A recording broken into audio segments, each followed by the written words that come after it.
U.S. court issues fresh arrest warrant for Air Peace boss Allen Onyema. A U.S. court has reissued an arrest warrant for Allen Onyema, the CEO of Air Peace Limited, amid ongoing allegations of a $20 million bank fraud. The federal court in North Georgia renewed the warrant on October 9, following additional charges filed against Onyema and his co-defendant, Ejiro Gene Egaga, Chief of Administration and Finance at Air Peace. According to Premium Times, the new charges added on October 8 alleged obstruction of justice and conspiracy to obstruct justice, bringing the total accounts against Onyema and Egaga to 38, including conspiracy, money laundering, bank fraud, and identity theft. The initial arrest warrant issued in 2019 enabled U.S. Marshals to apprehend the suspects if they entered Canadian jurisdiction. According to U.S. prosecutors, Onyema allegedly funneled suspicious funds from Nigeria to American bank accounts between 2017 and 2018, disguising the money as intended for aircraft purchases. Prosecutors claim the funds were channeled through Onyema's US-based firm, Springfield Aviation, purportedly to buy aircraft for Air Peace. However, they argue that Springfield Aviation never owned or sold the planes referenced in the bank documents, which were allegedly falsified to mislead American banks. Prosecutors also allege that Egaga fabricated purchase agreements and other documents submitted to U.S. banks. Okay, it reads on and on and on. Barrister,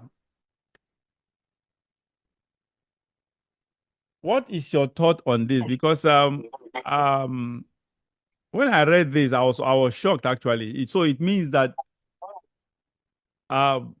Air Peace, Onyema does not, you mean all these years he's not been to the US. That means he cannot obviously enter US, not even Canada, according to, because even if he enters Canada now, even Canada is within the US jurisdiction, it means he will be arrested as well. What do you make of this? Well, you have to understand that this matter has been going on for years. The latest escalation is additional charges that they brought in the US. Now, the initial charges that all of them, both the initial charges and the new charges, relate to the same transaction of trying to buy aircraft for Air Peace. The earlier charges, he has been discharged of it. Then, even before being discharged, the prosecutors now added these new charges for which this fresh warrant of arrest has been made. Now, let me ask you before you move forward further. Before these new charges, what was the level? What was the tempo of the case? The whole charges relate to the same issue of his attempt to bring money into the US and buy aircraft for Air Peace. One thing that is important to know is that in none of those charges can he be said to have duped either a bank in the US or a US citizen or the US government or the Nigerian government. The issue was that Springfield company in the US is his own company. He incorporated it in the US and put an American citizen there as the director. Now, that lady was fresh. She didn't know much about the aviation industry. In an attempt, you know how importation is, opening of letters of credit. Yeah. He got documents here to open letters of credit, several millions of dollars. What he did was to submit the names of that Springfield Aviation in the US for the purposes of letters of credit. I don't know the reason, but maybe it was to bypass either the Nigerian government or scrutiny or the US scrutiny. So this money went to the Springfield Aviation. And the Springfield Aviation was incorporated by Onyema himself. So it's like transferring money to yourself or transferring your money in Nigeria to your own company in the US. And when the investigators saw the amount of money that came, they dug into the background of Springfield Aviation, only to discover that the company did not own an aircraft, but was going to buy the aircraft from another person. And the person that was the director or chief executive of Springfield, a lady, had no knowledge or no experience of aviation matters entirely. So they began to question. But in the process of filing documents, I think they tried to, I don't know how they did it, they tried to camouflage some of those dealings. They presented it as if they are buying the aircraft from Springfield Aviation, when in fact Springfield did not have an aircraft. They were also going to get the aircraft from another company.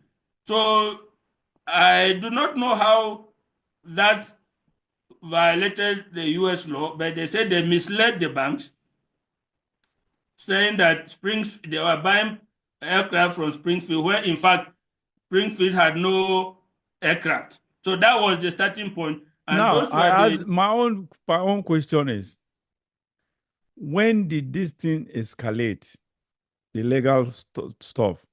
Why excuse me, why I ask this question? Is it possible that after Onyema, we know what happened between him and Heathrow and UK government and the British government. Yes, you know how he's been fighting that tooth and nail for years to actually get that route. That is Lagos London route. Heathrow, Lagos Yes, Heathrow. no, Lagos London first. Before Heathrow and Gatwick are two different things. They didn't give him Heathrow; they gave him Gatwick. Now we know how far he's been fighting tooth and nail for years over this, and eventually won. And even when he won, and the Gatwick that was even given, they managed to give to him. It was by grudge. They just caved in because he had to. They just know the UK government didn't have option but to do it, and that's why they gave him Gatwick to just manage instead of Heathrow. You know, that thing was to them, they felt bad. Up to now they are feeling bad. They are not happy about it. That he is plying that route, and so since then they've tried at all costs to frustrate him out of the whole thing. Before him, there were other aviation industry companies that tried that. In fact, they frustrated them out of the bid. So I don't know if you think the same, the way if you have the same thought as mine, that could this be a persecution as a result of his victory with against UK? You cannot rule out that, because this recent escalation coincide. You know, the Minister of Aviation, Keyamo, yes, took up that issue of air peace directly with the British government and British aviation authorities, and wrote them that they must provide a slot at Heathrow for air peace, and threatened to cut their own slot in Nigeria if they do not provide a slot for this thing. And they have been back and forth between the British government and the Minister of Aviation here. And this escalation coincided with the time that the minister was fighting for... that's the point. That's why I wanted to know when the escalation came up. It's at the same time that the KMO was fighting for a slot for air peace that this latest round of charges. And let me emphasize that the former charges, he was discharged of those charges. He had been discharged of the earlier charges. Yeah, that's what I wanted to know. That's why I asked you, what was the tempo prior to these additional charges? What was the tempo of the case? And that was what I wanted you to respond to. And now you just mentioned that he's discharged. Yes, that's the point. This case started around 2020. But those things those earlier charges both his own, that lady that is looking for the director of the Springfield and him were discharged. In fact, the court made the statement that the director of Springfield was, what is the term they use, innocent. She did not understand aviation and was not really guilty. So the escalation of these new charges, just like you pointed out, coincided with the strong statement by our Minister of Aviation insisting that a slot must be opened not at Gatwick that they gave him, but at Heathrow Airport, which is more lucrative. And the British government is still resisting. They are still resisting that request, claiming that the bidding for the slot for this year have been concluded and the airport should bid for next year's slot together with other people. But we know these things are politics involved, commercial business involved, trying to position your national career or your national companies against other competitors. That is what is happening here. They don't want a Nigerian airline to have a very successful this thing. It will cut off the British Airways, who are majorly dominant in the traffic to UK. If Air Peace successfully get what they want, the slot they want at Heathrow, they are going to cut into the market share of British Airways and other foreign airlines going to UK from Nigeria. They are going to cut seriously into that. The worst part So is that you can this see UK now. The truth is, they have they before Onyema even succeeded, they fought him internally, and using. don't forget that Kemi Badenoch was the trade minister, in UK when these things were going on. Really? Yes, she was the trade secretary in UK, and you already know her dislike Against Nigerians, and lack of empathy or Nigeria for Nigeria and Nigerian citizens. Yeah, in fact, I'll be talking about this the same Kemi Badnoch, but this time around on a good note, sort of. But what you just mentioned now is another disappointment. Can you imagine? You mean she was a what do you call it now? Trade minister then, right? She was the equivalent of minister. They call it secretary. Okay, yes, secretary. She was the trade secretary when Onyema was passing through this persecution. Exactly. Wow. That is unbelievable. Honestly, our own. You can imagine. Anyway, she already disowned Nigeria. That's crazy. Anyway, I shall be talking about her in my monologue. Maybe later after this show. All right. Barrister. Anyway, that is it. Let's move. Yeah, to round it up. Honestly, Onyema, I think just like you noted, I think I think he's innocent. I think he's just facing persecution. The UK they tried persecuting him through our own people internally through the aviation ministry. They tried it to frustrate him. The man came out and said explain everything he passed through in the hands of Nigerians. The UK government, the British government actually used people in house to do, and that didn't work. Of course, they applied what they had from the UK angle. It didn't work. Now they are applying another pressure from the US. It's sort of, this is unbelievable, honestly. It's so sad. Let me emphasize for the benefit of viewers, because many people, when they hear that you have been charged for social thing, they take it that you are a fraudulent, a fraudster, you are a criminal. Nobody, in all those charges, nobody has alleged that he has defrauded the United States government, a United States individual. He has defrauded Nigeria government or any agency. That's the point. Nobody has questioned the amount of money that he used to buy those aircraft. It's only a question of the route that the money took, which they cotton onto and raised. Nobody has said, oh, this money was fraudulently acquired in the US, in Nigeria, or anywhere. And honestly, I praise that man's courage and wealth.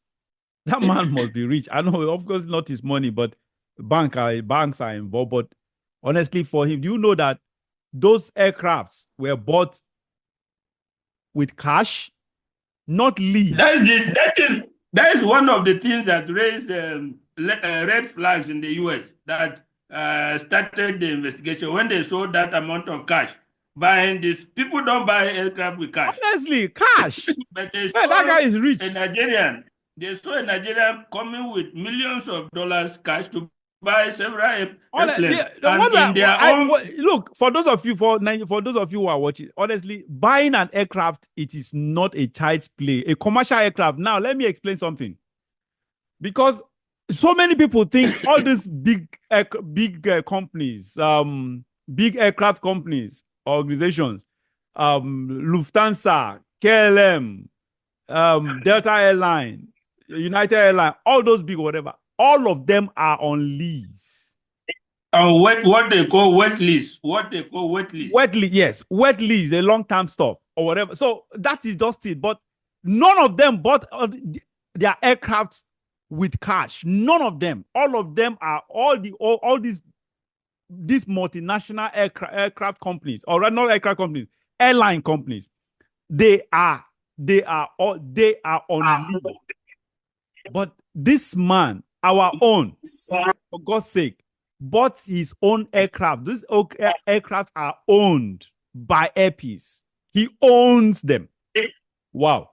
The only people that buy aircraft with cash is Saudi Arabia Airlines. Yes, because Kuwait Airlines. These are the ones that come with cash.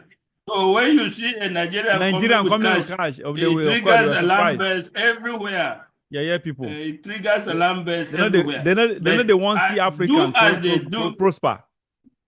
As they could not impugn the source of the money. So they have to go through procedure and other things. It's so sad, honestly. They don't want to see Africans prosper. They don't just want anything good about Africans. This West, they don't want it. They don't like it. They are just the enemy. And unfortunately, so many people don't see them that way. They are our enemies, but we don't. Our people, some people don't see them as our enemies. They don't wish us. They don't wish us well. They don't want us well. They are the ones. Actually, they are the originators of corruption in Nigeria. In Nigeria today, they are the ones propagating corruption. They are the ones encouraging corruption. They are the ones actually encouraging and even part of the rot, what is happening, especially insecurity in Nigeria. What is the reason? Because they don't want us to. They've seen how great Nigeria is, and they don't want that greatness to actually surface, to actually be actualized. They don't want it because they will be losing a lot if Nigeria pulls off being the great that they are among African countries. So sad.